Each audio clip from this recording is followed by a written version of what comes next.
E respondendo o anjo, disse-lhe: descerá sobre ti o Espírito Santo, e o poder do Altíssimo te cobrirá com a sua sombra. Por isso também o santo que de ti há de nascer será chamado Filho de Deus.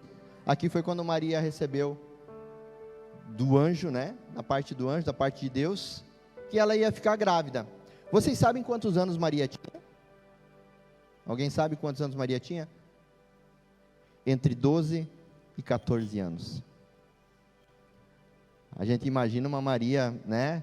Acima de 20, 30. Era entre 12 e 14 anos. Com 12 anos ela foi apresentada a José. E geralmente depois da apresentação, 2 anos eles casam. Ela era uma pré-adolescente. Sabiam disso? Aprenderam algo novo hoje? Amém. E com essa idade era uma mulher sábia, temente a Deus e obediente. Porque ela entendeu o recado e decidiu seguir em frente. Deus escolheu ela, não foi à toa. Porque o que ela iria passar a partir desse momento, talvez outra mulher não conseguiria. Talvez só ela mesmo. E José tinha entre 18 e 25 anos. Não se sabe ao certo. Ele era mais velho. Geralmente os homens eram mais velhos. José quis abandonar Maria, mas o anjo lhe falou. Maria teve Jesus com 14 anos de idade, né?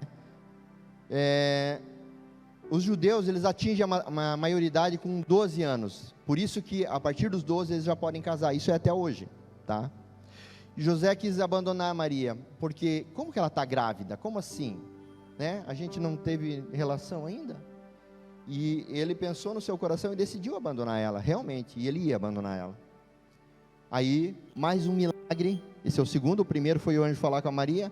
O segundo, o anjo em sonho foi falar com José. Disse: ei, não tenha medo, porque o filho que ela está esperando é o Salvador. Pode ficar tranquilo. E aí, diante disso, ele aceitou ficar do lado dela. Difícil, né?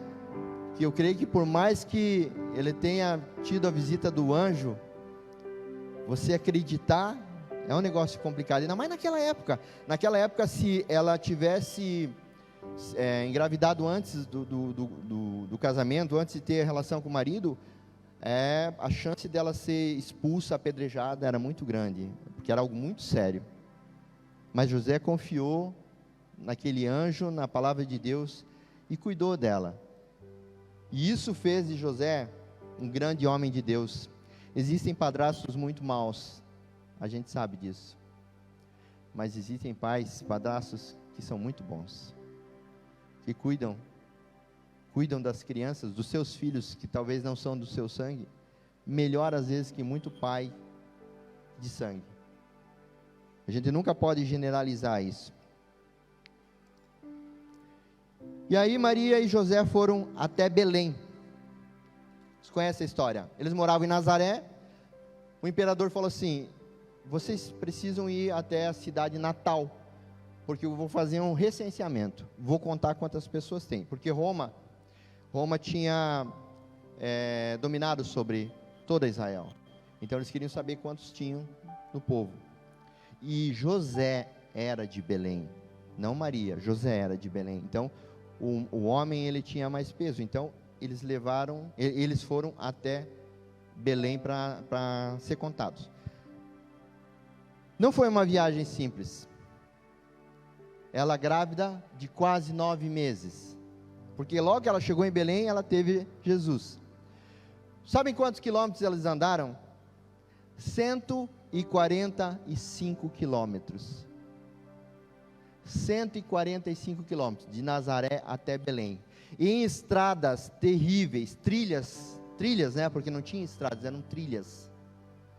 A Bíblia não fala que eles foram montados no lombo de um burro, né? Se deduz, por quê? Porque ela jamais faria uma viagem caminhando grávida, isso é lógico. Não tinha carro naquela época, então só tinha duas formas de locomoção: burro ou camelo. Camelo, ela seria muito difícil ela conseguir subir, mas o burro não. Então se deduz que ela veio num burrinho.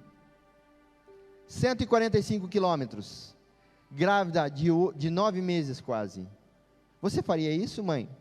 145 quilômetros, em cima de um burrinho, numa estrada terrível. Pois eles fizeram.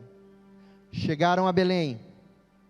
Como era o recenseamento, todo mundo tinha ido para lá, todo mundo que morava fora, que era de lá, tinha ido para lá. Ou seja, não tinha lugar para onde eles ficar, se hospedar. Não tinha lugar. E alguém sugeriu, na minha casa não tem lugar, mas tem uma estrebaria. Como é uma estrebaria, amados? Uma estrebaria, ela é feita para os animais passarem a noite. Uma estrebaria é suja, uma estrebaria é fedida, não é limpinha, não tinha a toalhinha limpinha lá não, ela era suja, mas era o único lugar que eles tinham para poder passar a noite. E quando Jesus veio, eu fico imaginando, eu nunca vi um parto de perto, mas eu já assisti alguns no YouTube, e é uma coisa complicada, né? Para um marido fazer numa esposa, numa casa, já é difícil. Agora você imagina um marido fazer o parto da esposa em uma estrebaria. É mais difícil ainda, sem experiência nenhuma. Mas como eu falei, tinha plano de Deus ali, amém? Tinha plano de Deus. Aquela criança não ia morrer.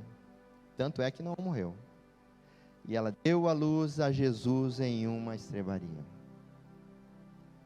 É interessante aqui, amados, porque a gente vai entrar agora na história mesmo, a partir da visita dos magos.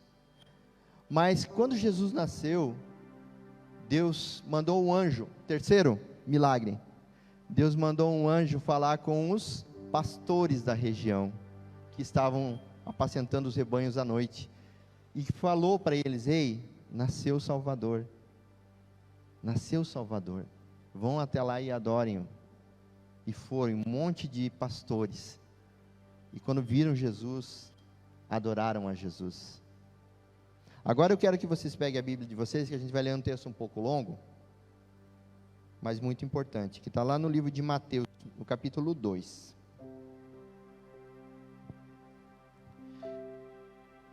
Três milagres Deus já operou sobre a vida de Jesus, amém? Agora a gente vai conhecer mais alguns. Mateus 2, de 1 a 18 a gente vai ler.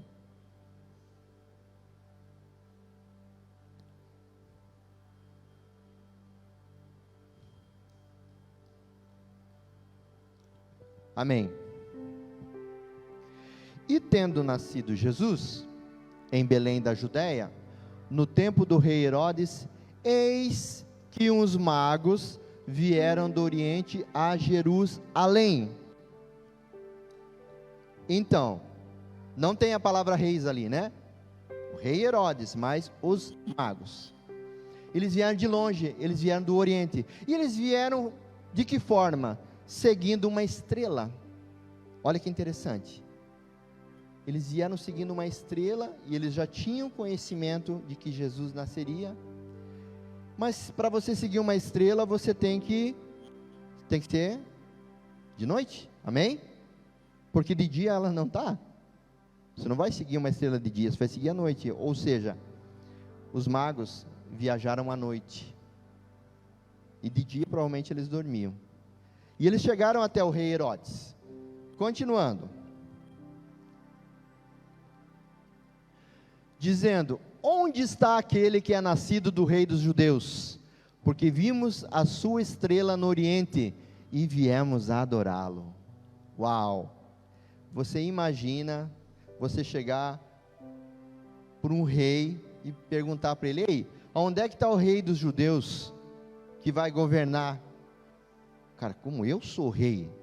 Como assim rei dos judeus?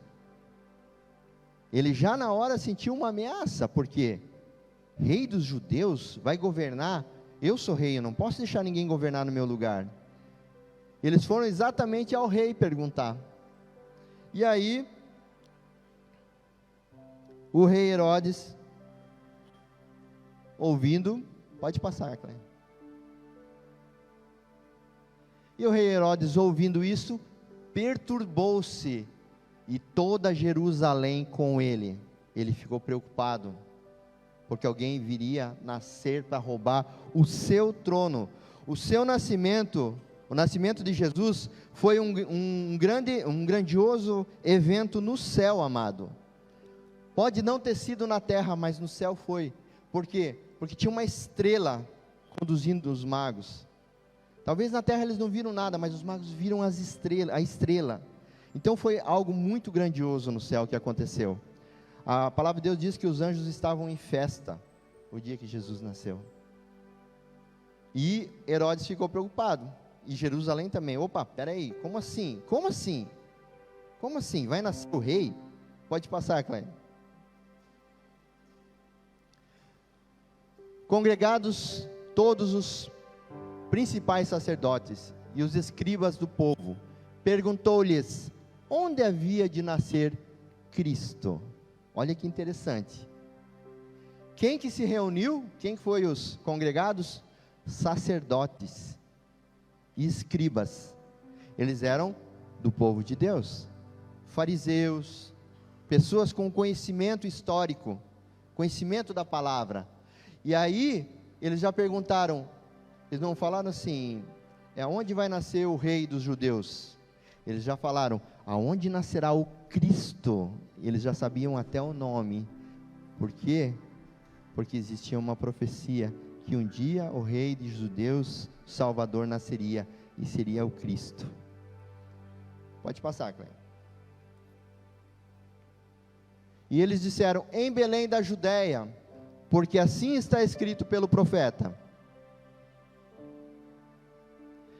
E tu, Belém, terra de Judá, de modo nenhum és menor entre as capitais de Judá, porque de ti sairá o guia que há de apacentar o meu povo em Israel. Aqui está a profecia, que de Belém nasceria o Salvador. Ou seja, os magos acabaram de contar para o rei Herodes aonde Jesus nasceria. Continua. Enviando-os a Belém, disse, ide, perguntai diligentemente pelo menino, e quando o achardes, participai-mo, para que também eu vá e o adore. Astúcia, Satanás, ele é astuto. O que ele tentou fazer? Ele tentou induzir os magos, né? Ele foi gentil, e ele disse, não, podem ir, vão, procurem lá diligentemente, e se encontrarem me avisem, que eu quero ir até lá adorar ele também. Satanás faz muito disso com a gente. Ele torna as coisas agradáveis, fáceis, para que a gente caia, para que a gente tropece. Pode continuar, Glenn. Tendo eles ouvido o rei, partiram, e eis que a estrela que tinham visto no oriente ia diante deles, até que chegando, se deteve sobre um lugar, onde estava o menino. Glória a Deus. E encontraram Jesus. Pode continuar, perdão. E vendo eles a estrela, regozijaram-se muito, com grande alegria. Olha que top. Acharam Jesus. Agora mais uma coisa que eu vou desconstruir de vocês. Os magos vieram do Oriente, amém? Não se sabe de onde eles vieram, isso não está na Bíblia. Alguns estudiosos dizem que eles vieram da Babilônia, da Pérsia, talvez até da Ásia Menor. Não se sabe, porque é Oriente lá, né? Porém, eles não estão no presépio, junto quando Jesus nasce. A gente no presépio geralmente está, né? Jesus, Maria, José, vaca, uma ovelhinha, e os 3 reis magos junto com eles ali, né? Eles não estão no nascimento de Jesus. Eles foram até Jesus, eles levaram aproximadamente 2 anos para chegar até Jesus. Foram 2 anos de viagem até lá, aproximadamente. Então, quando eles chegaram até Jesus, Jesus já estava provavelmente caminhando, né? E eles encontraram. Por quê que se deduz que foi 2 anos? Porque Herodes pergunta para eles, quanto tempo eles estavam viajando? Desde quando eles estão vendo as estrelas? E agora para frente a gente vai ver isso. Vamos continuar. Pode continuar, Cléia. Entrando na casa, acharam o menino com Maria, sua mãe, prostrando-se, adoraram, e abrindo seus tesouros, ofertaram-lhe dádivas, ouro, incenso e mirra. Para Jesus, amados, só o melhor. Essas eram as especiarias das quais eles tinham no momento do país deles. E eles não trouxeram qualquer coisa, eles trouxeram o melhor. É interessante a gente entender, eles provavelmente não eram cristãos, eles provavelmente não eram judeus, provavelmente eles eram árabes, persas, a gente não sabe. Mas alguém em algum momento falou de Jesus para eles, alguém em algum momento contou uma história que nasceria um rei, e eles creram. Pensa, se um mago que mora lá em outro país, em outro continente às vezes, creu, por que os nossos filhos não vão crer? Por que os nossos netos não vão crer? A gente precisa contar a história de Jesus, da onde ele veio, quem foi Jesus, o que ele veio fazer aqui, porque só assim eles vão crer, se eles ouvirem. Se eles não ouvirem, eles não vão crer. Pode continuar, Cláudia. E sendo por divina revelação, escuta isso, avisados num sonho, para que não voltassem para junto de Herodes, partiram para a sua terra por outro caminho. Quarto milagre de Deus, amém? Quarto milagre, quarta intervenção de Deus, porque se eles voltam para falar com Herodes, eles iam contar onde Jesus morava. Mas Deus em sonho falou, ei, não volta para lá não, não tem nada para vocês lá, vão embora por outro caminho. E eles foram. Glória a Deus. E tendo eles se retirado, eis que o anjo do Senhor apareceu a José num sonho, dizendo, levanta-te, toma o menino e sua mãe, e foge para o Egito, demora-te lá, até que eu diga, porque Herodes há de procurar o menino para matar. Quinto milagre de Deus, quinta intervenção divina. Se não fosse assim, ele não ia saber. Pode passar, Cléia. Levantando-se ele, tomou o menino, sua mãe, de noite, e foi para o Egito. E esteve lá até a morte de Herodes, para que se cumprisse o que foi dito da parte do Senhor, pelo profeta que diz, do Egito chamei o meu filho. Pode passar, Cléia. Então, escutem, Herodes, vendo que tinha sido iludido pelos magos, irritou-se muito, mandou matar todos os meninos que havia em Belém, e em todos os seus contornos, de 2 anos para baixo, segundo o tempo que diligentemente inquiria dos magos. Estão entendendo por que os magos chegaram quando ele tinha aproximadamente 2 anos? Porque quando ele viu que os magos não retornaram para contar para ele onde Jesus morava, ele mandou matar todas as crianças abaixo de 2 anos, que era o tempo que eles levaram para chegar até a casa de Jesus. Mas Deus deu a estratégia para José, foge para o Egito. E aqui, amados, eu quero fazer uma pausa, porque Deus falou assim muito comigo. O Egito, biblicamente, a gente tem como lugar de sofrimento, lugar de escravidão. E por quê? Porque teve várias passagens do povo de Deus pelo Egito, na qual o povo sofreu. O povo foi escravizado, subjugado. Mas eu estava lembrando de todas essas histórias. Um dia, Abraão estava na terra prometida. Qual era a terra prometida? Canaã. Mas Canaã teve fome. Teve seca e fome naquele lugar. E eles não tinham o que comer. O que eu quero dizer com isso, amado? Que muitas vezes a gente vai chegar à terra prometida. Mas isso não quer dizer que lá vai ter fartura o tempo todo. Vai ter momentos de muita fartura, mas vai ter momentos de escassez também. Mas aquele que está debaixo de um propósito de Deus, como Abraão estava, e tinha diálogo com o pai, ele foi conversar com o pai, e o pai falou assim: desce para o Egito. Desce para o Egito, porque lá você vai ser abençoado. Lá você vai ser próspero. Pode ir. E Abraão foi até o Egito. E ele multiplicou suas riquezas. E quando ele retornou para Canaã, ele voltou muito, muito próspero. Essa foi a primeira vez que alguém desceu da terra prometida para o Egito. Aí um dia, tempos depois, um rapaz chamado José, que foi vendido pelos seus irmãos, para quem? Para a galera do Egito. E aonde ele foi parar? Lá.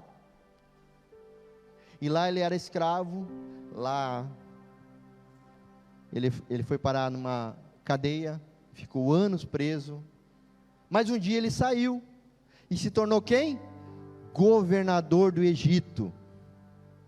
E aí ele descobriu que a sua família estava lá na terra prometida, lá em Canaã.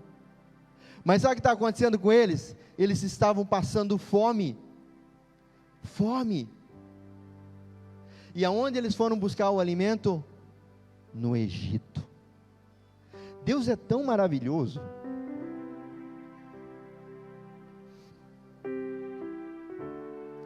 Que Deus usa o improvável. Deus usa pessoas, Deus usa lugar que muitas vezes a gente amaldiçoa, que a gente não valoriza, que a gente trata como inferior, para abençoar a gente. E José alimentou a família toda. E eles voltaram para Canaã, a terra prometida, para continuar a história que Deus tinha para cada um deles. Porque dali sairia as 12 tribos que iam povoar a terra. Isso precisava acontecer. E para isso acontecer, Deus teve intervenção. Deus interviu e trouxe José para o Egito. Quando Deus quer abençoar um filho dele, Ele usa quem Ele quer. Às vezes até um enviado de Satanás. Mas é para abençoar o filho dele, o povo dele. E mais uma vez, estamos nós novamente. Jesus na terra prometida. Que terra é essa? Canaã, que se transformou em Israel. Mas, para não ser morto, Deus fala assim: ei,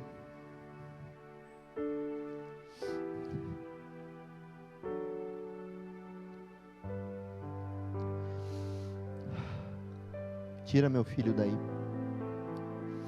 e leva para o Egito.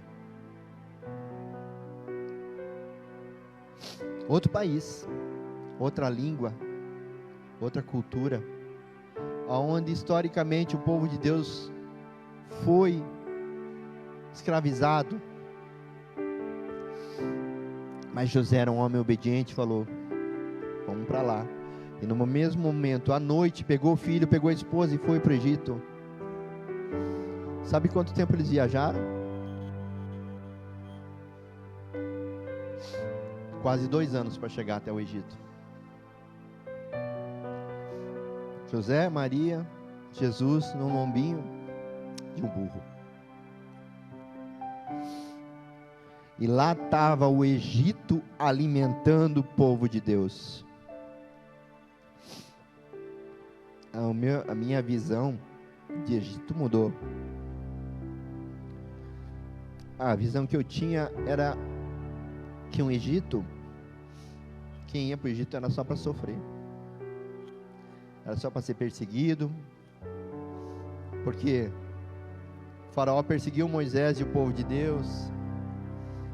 Era para ser escravizado. Essa era a visão que eu tinha do Egito.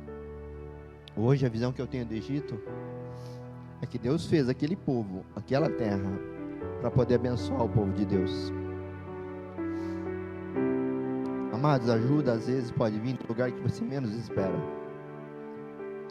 Mas para isso a gente precisa ter humildade,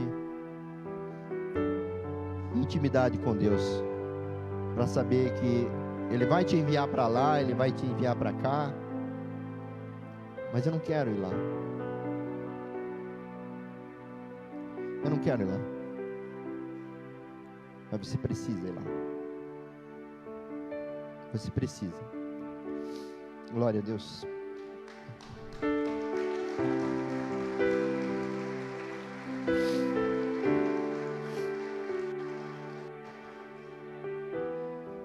A morte não tem poder sobre o propósito de Deus.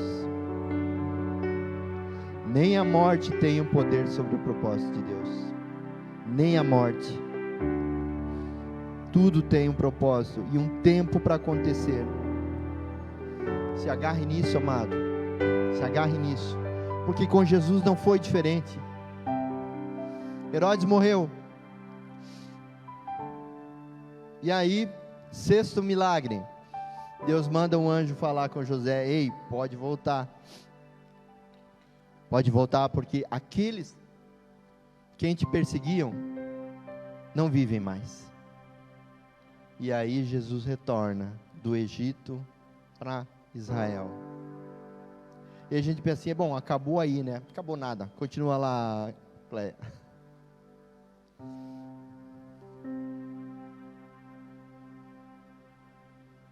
Tem mais texto? Tem, né? Então se cumpriu o que foi dito pelo profeta Jeremias, que diz: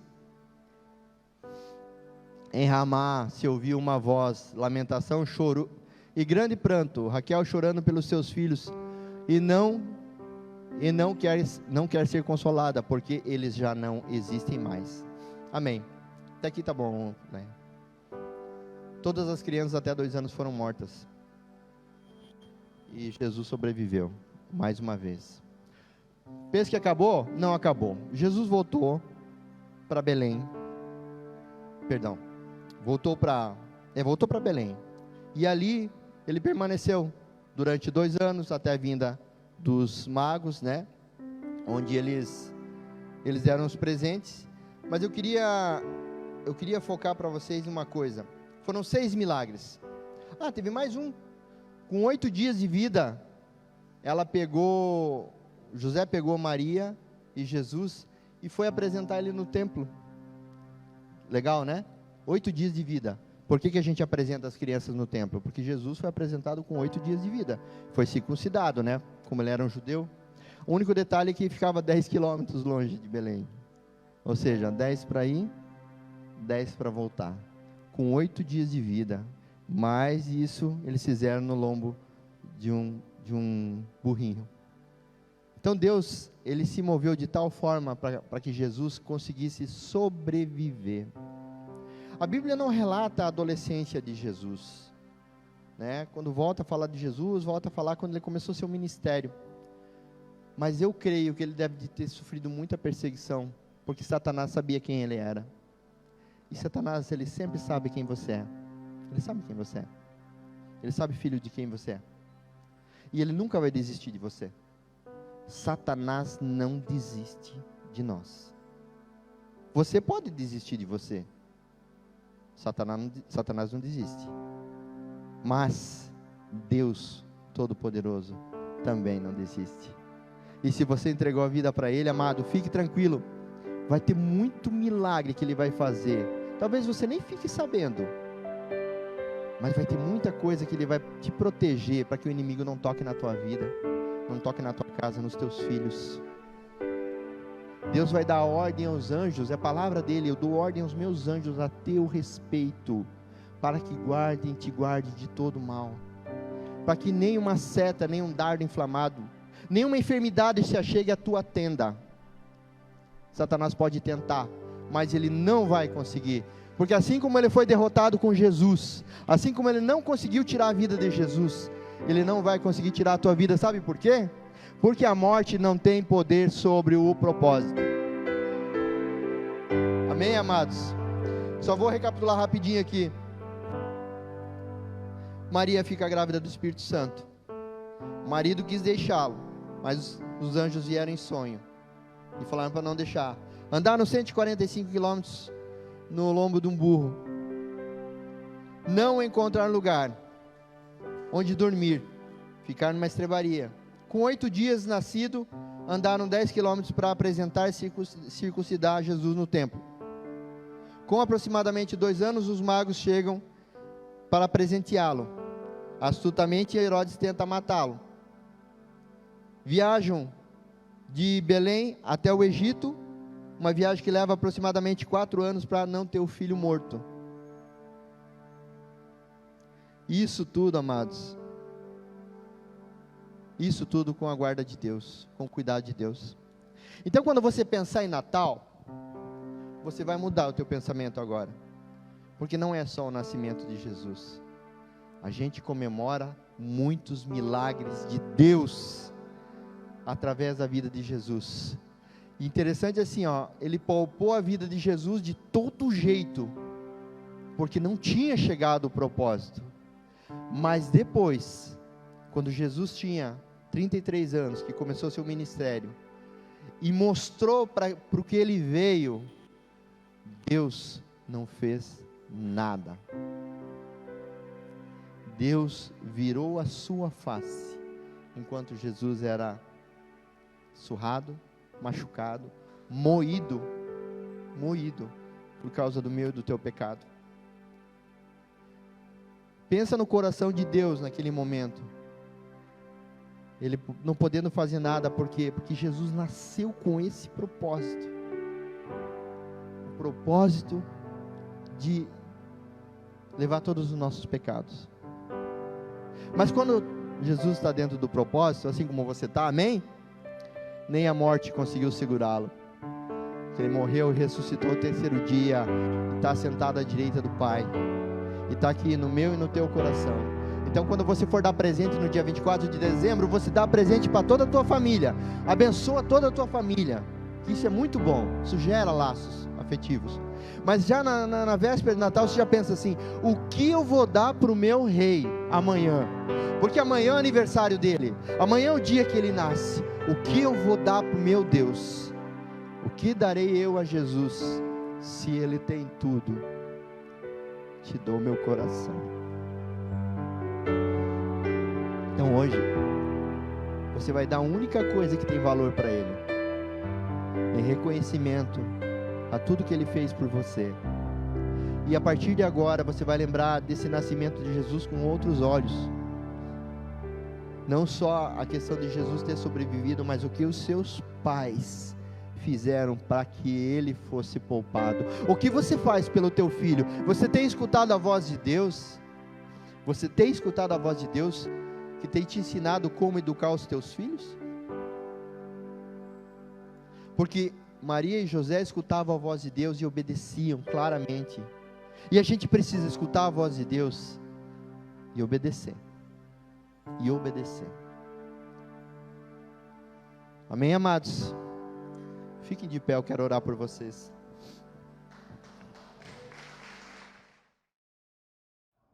Você deve ter ouvido uma mensagem top nesse momento. Acabou de vê-la, falou muito com a tua vida. E quem sabe passou no teu coração: uau, eu quero muito conhecer esse lugar, eu quero muito contribuir com essa obra. E nesse momento você pode fazer isso. Estou passando aqui para dizer de que há várias formas de nós contribuirmos na obra do Senhor. Às vezes com nossos talentos, os nossos dons, mas também com a nossa contribuição. Sabe que cada vez que você contribui, seja com teus dízimos ou tuas ofertas, você promove para que o reino de Deus se expanda. Para que trabalhos como esse possam chegar a milhares de pessoas, hoje via internet, ou mesmo dentro do ambiente onde nós estamos, aqui na cidade, onde nós temos a The Way Church. Hoje, pelas formas que você vê aí na sua tela, você pode contribuir. Seja o seu Pix, transferências, depósitos. O mais importante é que esteja ligado ao seu coração. Nós vemos na Bíblia Sagrada que haviam pessoas que contribuíam com seus dízimos, outras com suas ofertas. Os dízimos muitas vezes ligados a algo que, para mim, fica mais fácil de planejar. 10% daquilo que eu ganho, eu invisto no reino de Deus. Mas outras pessoas do Novo Testamento já não se atinham mais a dízimos. Algumas delas vendiam tudo que tinham e entregavam. Outras dividiam o que tinham. E dessa forma elas sabiam de que parte dos seus ganhos poderia alcançar a muitos. Então, da maneira como você sentir em seu coração, seja por oferta, seja por dízimos, mas que você possa fazer com todo o seu coração essa contribuição. E saiba, dentro do seu coração, de que cada vez que você estende a mão para que a obra de Deus continue evoluindo, crescendo e se ampliando, as mãos de Deus se estendem sobre você também. Não como um ato de cobrança ou negociação, mas porque Deus é fiel e nunca fica devendo nada para ninguém. Por isso eu convido você a fazer parte desse ministério, dessa obra, com as suas contribuições. E isso fará com que a gente continue ajudando tantas famílias que cada semana são restauradas, que nos procuram em busca de algo que não encontraram em mais nenhum lugar, às vezes sem esperança. E essa esperança não é levada apenas por nós, mas é levada por você, através do seu amor. Então, convido você a fazer segundo aquilo que o Senhor colocar no seu coração de fazer, e com certeza abençoará a muitos. Que Deus abençoe sua vida, continue nos acompanhando pelos canais, que eu tenho certeza que é só o começo do que Deus ainda fará em sua vida e em sua família.